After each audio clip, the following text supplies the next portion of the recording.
YCP వాచలత్వం చూస్తే చాలు ప్రత్యర్థి పార్టీలు చేసేది మంచో చెడో అర్థమైపోతుంది. ప్రతిపక్ష పార్టీలు ఏదైనా నిర్ణయం తీసుకుంటే వైసీపీ నుంచి తీవ్రమైన ప్రతిఘటన ఎదురైంది అంటే ప్రతిపక్షాలు తమ మేలు కోసం కరెక్ట్ నిర్ణయం తీసుకున్నట్లు. ప్రతిపక్షాలు ఏదైనా నిర్ణయం తీసుకున్నప్పుడు వైసీపీ మాట్లాడకపోతే అది వారిపై పెద్దగా ప్రభావం చూపించే నిర్ణయం కాదు అని అర్థం. తెలుగుదేశం జనసేన పార్టీలు కలిసినప్పుడు వైసీపీ గగ్గోలు పెట్టింది. కమ్మ కులం కాపు కులం మధ్య తగాదా పెట్టేందుకు తమ సాయశక్తులా ప్రయత్నించారు వైసీపీ నాయకులు. అయితే ఆ రెండు పార్టీలు కలిసి ఎన్నికల వ్యూహం రచించుకోవడంలో నిమగ్నమైపోయారు. ఆ రోజుల్లో వైసీపీ కురిపించిన ఏడుపు చూస్తే తెలుగుదేశం జనసేన పార్టీలు కలిసి వారికి ఎంత డ్యామేజ్ చేస్తున్నాయో అంచనా వేసుకునే వీలు కలిగింది. రెండు పార్టీలు సీట్ల సర్దుబాటుపై ఎలాంటి అధికారిక ప్రకటన కూడా చేయలేదు. అయితే జనసేనకు ఇన్ని సీట్లు ఇస్తారు, అన్ని సీట్లు ఇస్తారు, పవన్ కళ్యాణ్ సీఎం పోస్ట్ అడగాలి అంటూ YCP third party social media ప్రచారం చేసింది. వైసీపీ ఈ సందర్భంగా చేసిన విమర్శలు చూస్తుంటే ఇక తెలుగుదేశం జనసేన పార్టీలకు తిరుగులేదు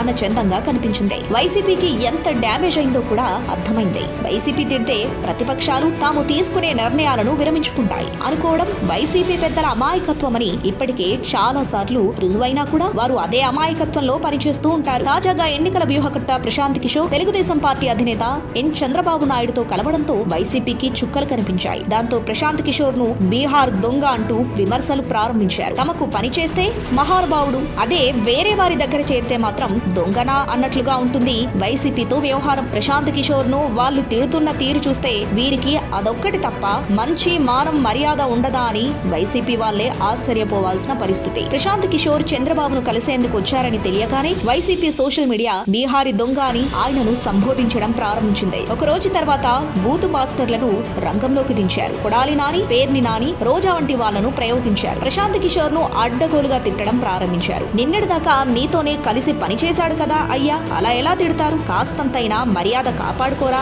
అని ఎవరైనా అనుకుంటే పిచ్చివాళ్లారా, మాకు మర్యాద ఏంటి అన్నట్లుగా వ్యవహరిస్తున్నారు. జగన్ రెడ్డి చెప్పిన లెక్క ప్రకారం వాళ్లను గెలిపించింది ప్రశాంత్ కిషోరే. అంటే ఎవరు గెలిపించారో వాళ్లపైనే విషయం చిమ్ముతున్నారన్నమాట. ఇంతకంటే ఘోరం నమ్మక ద్రోహం ఏముంటుంది? ఆయన ఇంతకాలం వైసీపీకి చేశాడు, నచ్చలేదు, వెళ్లిపోయాడు. సరే, ఆయన డ్యూటీ ఆయన చేసుకుంటాడని వదిలేస్తే పోయేదానికి బూతులు తిట్టి ఏం సాధిస్తారు? బూతులు తప్ప ఏం తెలియని రాజకీయ పార్టీ వ్యవహారం ఇలాగే ఉంటుందని ప్రజలు అనుకోవాలేమో.